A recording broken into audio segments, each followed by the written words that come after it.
বন্ধুর মাকে বাড়িতে একা পেয়ে যেভাবে কাজ করলাম গল্পটি সম্পূর্ণ শুনলে আপনাদের মেশিন দিয়ে টপ টপ করে পানি চলে আসবে। আপনারা হাতের কাজ করতে বাধ্য হবেন। হাতের কাজ করার আগে অবশ্যই হাতের কাছে টিস্যু রাখবেন এবং গল্পটি শোনার আগে কানে হেডফোন লাগিয়ে নিবেন। আমি চাকরির খোঁজে শহরে এসেছিলাম, তখনই আমার বন্ধু আমাকে তার বাড়িতে থাকার জন্য জিদ করল। সে তার মায়ের দেখাশোনা করার জন্য বলল এবং নিজে উচ্চশিক্ষার জন্য বিদেশ চলে গেল। যেই সে বিদেশে গেল, তার মায়ের আমার প্রতি আচরণ বদলাতে শুরু করল। সে প্রায়ই আমাকে তার ঘরে ডাকত। একবার তো সে মিথ্যা অজুহাত তৈরি করে বলল যে তার খুব ভয় লাগছে এবং আমাকে তার ঘরে ডাকল। সেই রাতে যখন আমি তার পাশে ঘুমাচ্ছিলাম, তখন আঙ্কেল হঠাৎ আমার মাথায় হাত বুলিয়ে এক ভিন্ন ভঙ্গিতে বলল, মোহন, আমি জানতাম না তোমার বয়সের ছেলেরা এত বড় এবং বুদ্ধিমান হয় কি। এতটা বলেই আঙ্কেল হাতেই। হ্যালো বন্ধুরা, আজকের এই অনন্য গল্পে আপনাদের সবাইকে স্বাগতম। আমার নাম মোহন। আমি এইমাত্র চাকরির জন্য শহরে এসেছি। শহরে আসার খবর আমি আমার বন্ধু বিকাশকে দিয়েছিলাম।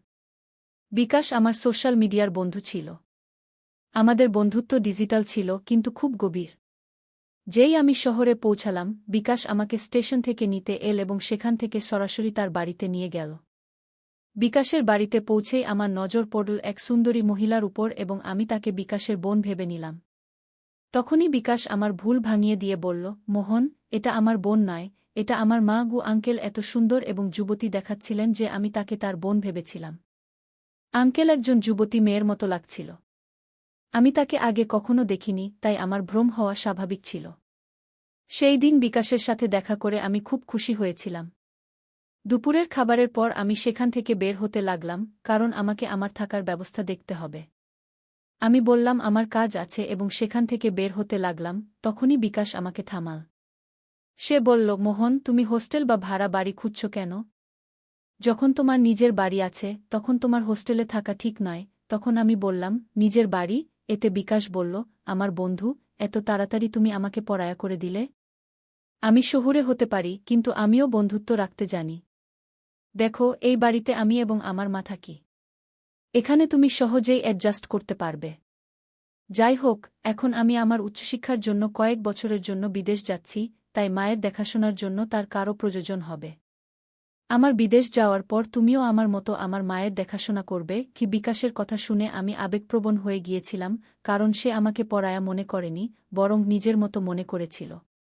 বিকাশের কথাকে সমর্থন করে তার মাও বললেন, হ্যাঁ মোহন, বিকাশ ঠিক বলছে। যদি আমার বিকাশ বেটা বিদেশ চলে যায়, তাহলে দ্বিতীয় বেটা কি আমার কাছে থাকতে পারবে না? ঈশ্বর তোমাকে সঠিক সময়ে এখানে পাঠিয়েছেন, এর মানে ঈশ্বরের ইচ্ছা ছিল তুমি এখানে আমার সাথে থাকো। তাদের অনুরোধ এত বেড়ে গিয়েছিল যে আমি তাদের না করতে পারলাম না। দুদিন পর বিকাশ বিদেশ যাওয়ার ছিল। তার যাওয়ার পর আমি বাড়িতে আঙ্কেলের সাথে একা থাকলাম। নিজের বাড়ির পরিস্থিতি মাথায় রেখে আমি তাড়াতাড়ি চাকরি পেয়ে গিয়েছিলাম। 22 বছর বয়সে উচ্চশিক্ষার চিন্তা আমি ছেড়ে দিয়েছিলাম এবং টাকা কামানোর জন্য চাকরি জয়েন করলাম। আমার কাছে এত টাকা ছিল না যে আমি উচ্চশিক্ষা করতে পারি, তাই আমি চাকরি করার সিদ্ধান্ত নিলাম। শহরে আমি একটা ঠিকঠাক চাকরি পেয়ে গিয়েছিলাম।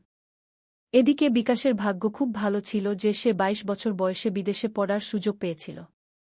যাই হোক, ভাগ্য কার কেমন হয় তা বলে আমি আমার ভাগ্যকে দোষ দেওয়া বন্ধ করে দিলাম। সেই দিনের পর থেকে আমি বিকাশের মাকে আমার মা মনে করে তার সাথে থাকতে লাগলাম। কিন্তু আঙ্কেলের মনে আমার প্রতি অনুচিত অনুভূতি ছিল, যা প্রথমে আমার নজরে আসেনি। কিন্তু ধীরে ধীরে সেই সব কথা আমার চোখে পড়তে লাগল। আঙ্কেল শহরে চাকরি করতেন। সেই রাতে আঙ্কেল আমাদের দুজনের জন্য আমার পছন্দের খাবার বানিয়েছিলেন। তিনি বললেন, আমি তোমার সোশ্যাল মিডিয়া থেকে তোমার কিছু পছন্দের কথা জেনে নিয়েছি। তুমি তোমার বায়োতে লিখেছ যে তোমাকে মহারাষ্ট্রীয় খাবার খুব পছন্দ। আঙ্কেল আমার পছন্দের খেয়াল রাখতে শুরু করেছিলেন। সেই রাতে যখন আমরা খাবার খাচ্ছিলাম, তিনি আমার পাশে এসে বসলেন। তিনি আমার থালায় একটা রুটি রাখলেন। খাবার শেষ হয়ে গেলে আমি আঙ্কেলকে সাহায্য করতে লাগলাম এবং ডাইনিং টেবিল থেকে বাসন তুলতে লাগলাম। আমার কাজ দেখে তিনি বললেন, তুমি একদম পারফেক্ট ছেলে। আমি অনেকবার বিকাশের মুখে তোমার প্রশংসা শুনেছি এবং তখন থেকেই আমি তোমার সাথে দেখা করার জন্য উৎসুক ছিলাম। তুমি আর বিকাশে অনেক তফাৎ। বিকাশ কখনো বাড়ির কাজে সাহায্য করে না, উল্টো সে বাড়ির জিনিস এদিক ওদিক ছড়ানোর এক্সপার্ট। বিকাশের মজার কিস্সা শুনে আমি হাসতে লাগলাম। হাসতে হাসতে আঙ্কেল হঠাৎ চুপ হয়ে গেলেন। আমার মনে হলো সে বিকাশের কথা মনে পড়ে আমি ভেবেছিলাম যে সে হয়তো বিকাশের কথা ভাবছে, তাই আমি তার কাঁধে হাত রেখে বললাম, আন্টি, যদি তোমার বিকাশের কথা মনে পড়ে তাহলে আমি তাকে ফোন করে দিতে পারি। তুমি এত দুঃখিত হয়ো না। তখন আন্টি আমার হাতের উপর হাত রেখে বলল, বিকাশ চিরতরে বিদেশে যায়নি, আমি তা ভালো করেই জানি। এখন আমি তার স্মৃতিতে শান্ত হয়ে বসে থাকতে চাই না, বরং আমি হঠাৎ তোমার চিন্তায় হারিয়ে গিয়েছিলাম। এরপর সে বলল, আমি ভাবছিলাম তুমি কতটা পারফেক্ট। যদি তুমি এভাবে আমাকে বারবার ইমপ্রেস করতে থাকো তাহলে আমার কি হবে? তুমি আমাকে এভাবে বারবার ইমপ্রেস করো না, নইলে তোমার পক্ষে আমাকে সামলানো কঠিন হয়ে যাবে। এ কথা বলে আন্টি আমার হাত থেকে প্লেট নিয়ে রান্নাঘরে চলে গেল। কিছুক্ষণ আমি একই জায়গায় দাঁড়িয়ে থাকলাম। আন্টির কথাগুলো আমার মাথার উপর দিয়ে চলে গেল। ধীরে ধীরে আন্টি আমার সামনে তার সৌন্দর্যের প্রভাব ফেলতে শুরু করল। সে প্রতিদিন সকালে উঠে যোগা করত। যখন আমি তাকে যোগা করতে দেখলাম তখন আমি বুঝতে পারলাম কেন সে এত যুবক দেখায়। একদিন আন্টি আমাকে অফিস থেকে তাড়াতাড়ি বাড়ি ডেকেছিল, কারণ তার মার্কেটে শপিং করতে যাওয়ার প্রয়োজন ছিল এবং সে চেয়েছিল আমি তাকে নিয়ে যাই। সেই দিন আমি দুপুরে অর্ধদিনের ছুটি নিয়ে বাড়ি এলাম। বাড়ি পৌঁছে আমি বারবার ডোরবেল বাজালাম, কিন্তু ভেতর থেকে কোনো সাড়া পেলাম না। সম্ভবত ডোরবেলও বাজছিল না। তখন আমি আমার কাছে রাখা অন্য চাবি দিয়ে দরজার তালা খুলে ভেতরে ঢুকলাম। হলরুমে কাউকে দেখতে পেলাম না। ঠিক তখনই আমি আন্টির রুম থেকে পানির শব্দ শুনতে পেলাম। আমার মনে হল বাড়ির কোনো রুম থেকে পানি চলছে, কারণ আমাকে তাড়াতাড়ি বাড়ি ডাকার পরেও আন্টি কোথাও দেখা যাচ্ছিল না। কে জানে কতক্ষণ ধরে পানি নষ্ট হচ্ছিল। আর যাতে বেশি পানি নষ্ট না হয় তাই আমি পানির শব্দের দিকে যেতে শুরু করলাম।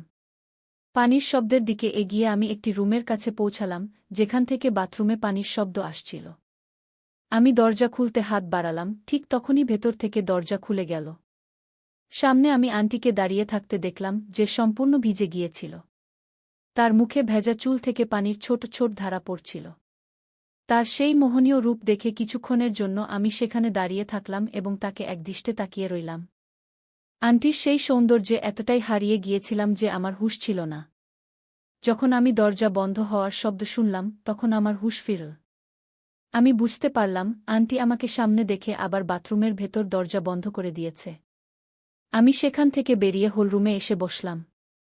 কিছুক্ষণ পর আন্টি হলরুমে এল এবং আমাকে বলল, মোহন, তুমি এসে গেছ? আমার রুমে কেন চলে এসেছিলে? তোমার রুমে পানি আসে না? তখন আমি আন্টিকে বললাম, আমি তোমার কোনো সাড়া পাচ্ছিলাম না, তাই ভেবেছিলাম তুমি এখনও বাড়ি ফেরনি। আমি নলের পানির শব্দ শুনতে পেয়েছিলাম, তাই তোমার রুম পর্যন্ত চলে এসেছিলাম। এতে সে বলল, আচ্ছা, কিছুক্ষণ আগে যা ঘটেছে তা সব দৃষ্টিভ্রমের কারণে হয়েছে। আজ আমি স্যান্ডেল বাড়ির দরজার পাশে রেখেছিলাম, তাই সম্ভবত তোমার খেয়াল হয়নি যে আমি বাড়িতেই আছি। যাও, তুমিও ফ্রেশ হয়ে আসো। আমি প্রস্তুত হয়ে আসছি। এ কথা বলে আন্টি তার রুমে চলে গেল এবং আমিও ফ্রেশ হতে আমার রুমে চলে গেলাম। কিছুক্ষণ পর আমরা দুজনই আমাদের নিজ নিজ রুম থেকে প্রস্তুত হয়ে মার্কেটে যাওয়ার জন্য বেরিয়ে এলাম। আন্টি খুব সাধারণ পোশাকে প্রস্তুত হয়েছিল, কিন্তু তবুও সে খুব সুন্দর লাগছিল। তাকে দেখে আমার মনে হচ্ছিল যেন প্রথমবার কোনো নারীর এমন সৌন্দর্য দেখছি। তখনও আমি বারবার আন্টির দিকে তাকাচ্ছিলাম। সে আমার কাছে এল এবং আমার চুলে হাত বুলিয়ে বলল, মোহন, ওরে তুমি বারবার কি ভাবছ? চলো, এখন তাড়াতাড়ি করো। আন্টির কথা শুনে আমি নিজেকে আবার হুঁশে আনলাম এবং তার সাথে মার্কেটের দিকে রওনা দিলাম। গাড়িতে আমার পিছনে বসার পর সে তার দুটি হাত আমার কাঁধে রাখল। মার্কেটে যেখানেই তার যেতে হতো আমি তাকে সেখানে নিয়ে যাচ্ছিলাম। বাড়ি ফেরার পর আন্টি আমার গালে হাত বুলিয়ে বলল, তোমাকে পারফেক্ট ম্যানের নাম পুরোপুরি স্যুট করে, কারণ তুমি সত্যিই ঠিক তেমনি, একদম পারফেক্ট। তুমি কোনো অভিযোগের সুযোগই দাওনি। যেখানেই আমার যেতে হতো তুমি আমাকে সেখানে নিয়ে গেলে, যার ফলে আমার শপিং তাড়াতাড়ি শেষ হয়ে গেল। নইলে তোমার বন্ধু বিকাশ আমাকে একটি দোকানে রেখে দিত এবং বাকি জায়গাগুলোতে আমাকে পায়ে হেঁটে যেতে হতো। আমি যখন ভাবছিলাম কিভাবে সে আমাকে প্রশংসা করল, তখনই আমি সেই চিন্তায় মগ্ন হয়ে এক জায়গায় দাঁড়িয়েছিলাম। এই সময় আন্টি স্যুট পরে আমার সামনে এসে দাঁড়াল এবং বলল, আমি এতে কেমন দেখাচ্ছি? আমি বললাম, আপনি এতে খুব সুন্দর দেখাচ্ছেন, শুধু ড্রেসটা একটু ঢিলা। আমার এই কথা শুনে আন্টি বলল, সম্ভবত পিছনের রিবন আমি বাঁধিনি। মোহন, তুমি কি আমাকে একটু সাহায্য করবে রিবন বাঁধতে? এবং তারপর আমি তার সাহায্য করতে লাগলাম। যখন আমি রিবন বাঁধছিলাম তখন কাপড়ের বাইরের দিক থেকে ঠিকই, কিন্তু আমার স্পর্শ হচ্ছিল। আমি কোনো কথা না বলে আন্টির সব কাজ করছিলাম। পরের দিন যখন সে অফিসে যাওয়ার জন্য প্রস্তুত হল, তখন সে নতুন স্যুট পরেছিল। যখন সে পুরোপুরি প্রস্তুত হয়ে এল, তখন তার সৌন্দর্য আরও বেশি ফুটে উঠল।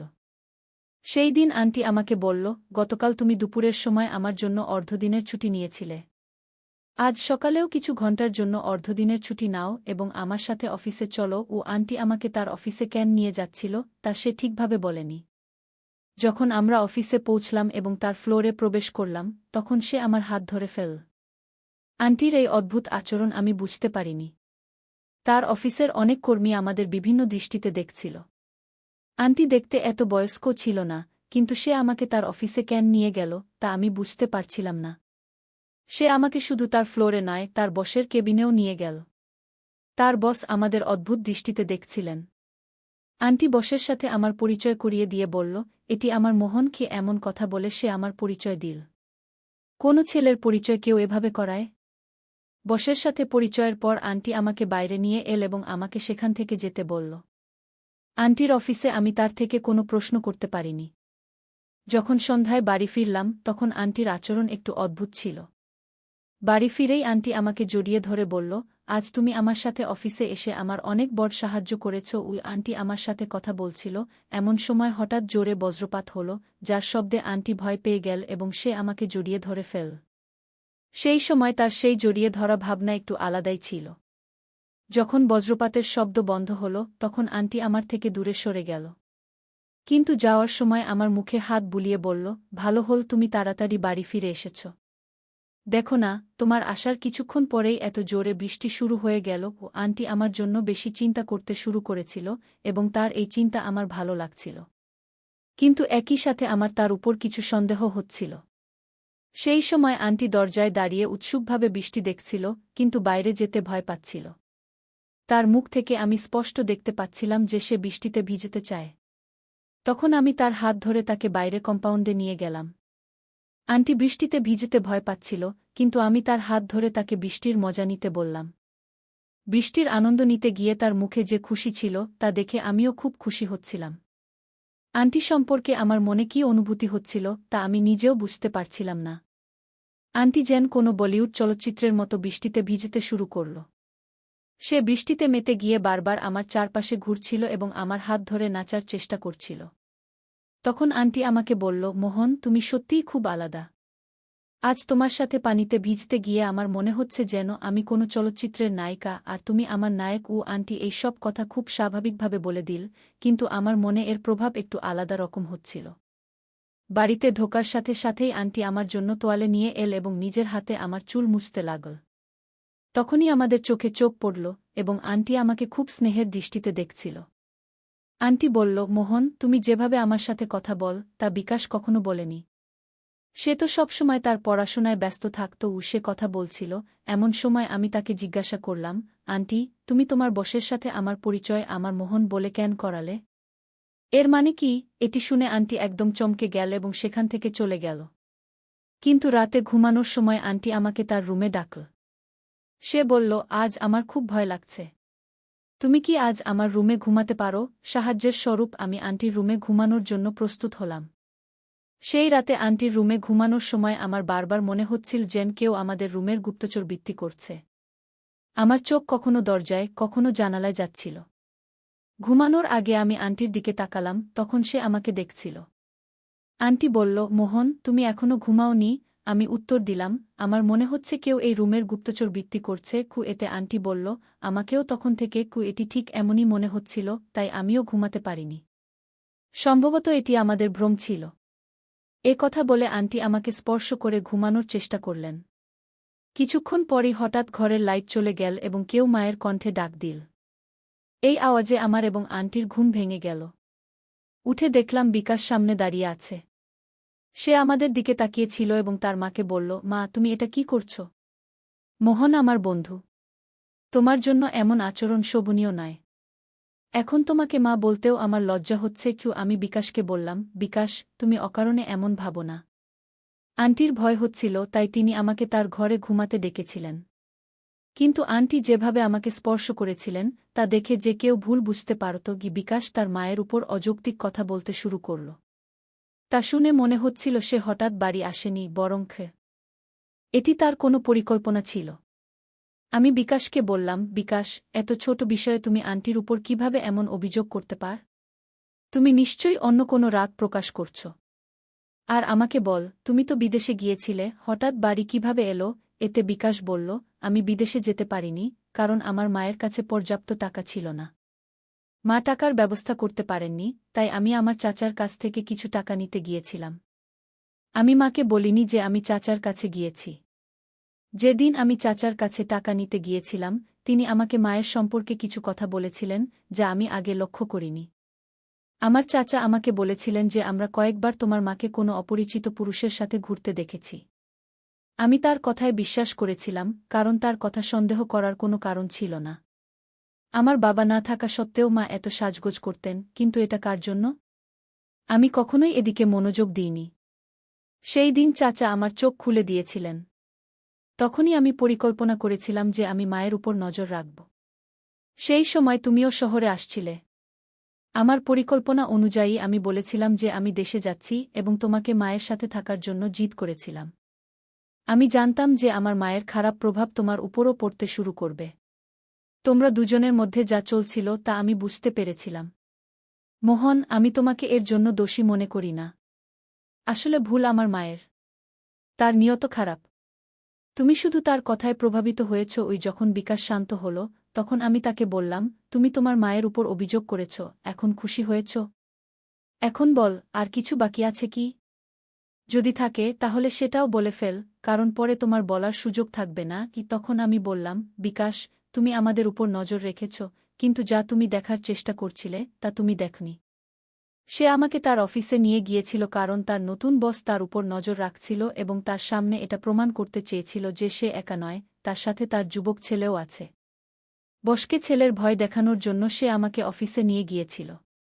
আর এখনও যখন সে আমাকে স্পর্শ করে ঘুমাচ্ছিল, তখন এটা এজন্যই যে সে আমার এবং তোমার মধ্যে কোনো পার্থক্য করে না।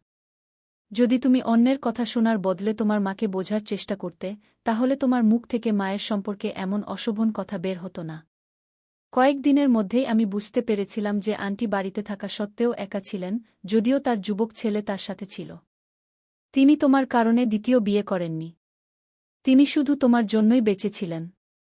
কিন্তু যখন তোমার উপর মায়ের দেখভালের দায়িত্ব এলো, তখন তুমি মায়ের দিকে মনোযোগ দেওয়ার বদলে নিজের জগতে হারিয়ে গিয়েছিলে এবং মানুষের কথা শুনে মায়ের উপর অবিশ্বাস প্রকাশ করেছ। আমি কথা বলছিলাম, তখন আন্টি আমার কাঁধে হাত রেখে বললেন, মোহন, তোমার মধ্যে যে বুদ্ধিমত্তা আছে সম্ভবত তা বিকাশের মধ্যে নেই। কারণ আমি তাকে কখনো কোনো কিছুর জন্য সংগ্রাম করতে দিইনি। আমি তাকে সবকিছু সময়মতো দিয়েছি। কিন্তু আজ আমার ছেলে আমার ভালোবাসার বদলা আমাকে অবিশ্বাস করে শোধ করেছে। তোমার চাচা চাচি তোমাকে আমার বিরুদ্ধে উস্কে দিয়েছে, যাতে আমাদের মধ্যে দূরত্ব তৈরি হয়। চাচির কাছে সাহায্য চাওয়ার আগে আমি তোমার চাচার কাছে তোমার বাবার সম্পত্তির অংশ চাইতে গিয়েছিলাম। কিন্তু তিনি আমাকে কিছু দিতে অস্বীকার করেছিলেন। তখন আমি তাকে হুমকি দিয়েছিলাম যে আমি তাকে আদালতে টেনে নিয়ে যাব। যে তোমার চাচার কাছে তোমার অধিকার চাইতে গিয়েছিলাম তা শুধু তোমার জন্যই ছিল। কারণ আমি তোমার সুখ নষ্ট করতে চাইনি। আমাকেও তোমাকে বড় শহরে পড়াশোনার জন্য পাঠাতে হয়েছিল। কিন্তু আমি জানতাম না যে তুমি এত তাড়াতাড়ি অন্যের কথায় প্রভাবিত হয়ে যাবে। আজ তুমি তোমার মায়ের ভালোবাসার এটাই প্রতিদান দিলে। বেটাকে এ কথা বলে আন্টি কেঁদে ফেললেন। আন্টির কথা শুনে বিকাশের বুদ্ধি ফিরে এল। সে অন্যের কথায় প্রভাবিত হয়ে তার মায়ের উপর কি শ্বাস নিচ্ছিল না এবং সে আমার ও আন্টিকে সন্দেহ করেছিল। যখন বিকাশ তার ভুল বুঝতে পারল, তখন সে কাঁদতে কাঁদতে আন্টির কাছে ক্ষমা চাইল। সে একজন মা ছিলেন, তাই তিনি তৎক্ষণাৎ তার ছেলেকে ক্ষমা করে দিলেন। ক্ষমা চাওয়ার পর সে আমাকে তার বাড়িতে থাকার জন্য জোর করতে লাগল, কিন্তু এখন আমি সেখানে থাকতে পারছিলাম না কারণ সেই মা ও ছেলের তাদের সম্পর্ক ঠিক করতে সময় প্রয়োজন ছিল। বিকাশের উচিত ছিল তার মায়ের সততা ও তার জন্য তার সংগ্রাম দেখার, কারণ সে তার মায়ের পরিশ্রমের কোনো মূল্যায়ন করত না। আমি ছোটবেলা থেকেই আমার বাড়ির দারিদ্র্য দেখেছি এবং তখন থেকেই ছোটখাটো কাজ করেছি। বন্ধুরা, আজকাল বাবা-মা তাদের সন্তানদের সব ইচ্ছা তৎক্ষণাৎ পূরণ করে দেন এবং শিশুরা তার অভ্যাস গড়ে তোলে। যদি কখনো বাবা-মা তাদের সন্তানদের কোনো ইচ্ছা পূরণ করতে না পারেন, তাহলে শিশুরা তৎক্ষণাৎ রেগে যায় এবং তাদের কাছে কটূক্তি করতে শুরু করে। এই ধরনের পরিস্থিতি এড়াতে প্রতিবার শিশুদের সব ইচ্ছা পূরণ করা উচিত নয়। মাঝে মাঝে তাদের না শব্দটির সম্মুখীন হতে দেওয়া উচিত। শিশুদের বুঝতে হবে যে বাবা মা দিনরাত তাদের জন্য কত পরিশ্রম করেন, তবেই তারা সম্পর্ক, ভালোবাসা ও টাকার প্রকৃত মূল্য বুঝতে পারবে। তাই আমার প্রিয় বন্ধুরা, আজকের আমাদের ছোট্ট গল্পটি এখানেই শেষ। আপনার মতামত কমেন্ট বক্সে জানাতে ভুলবেন না। যদি আপনি এরকম আরও আকর্ষণীয় ও রোমান্টিক গল্প শুনতে চান, তাহলে চ্যানেলটি সাবস্ক্রাইব করতে ভুলবেন না এবং বেল আইকন অন করে রাখুন যাতে আপনি আমার আসন্ন নতুন ভিডিওর নোটিফিকেশন তৎক্ষণাৎ পেতে পারেন। আগামীকাল আবারও একটি নতুন গল্প নিয়ে দেখা হবে। ধন্যবাদ।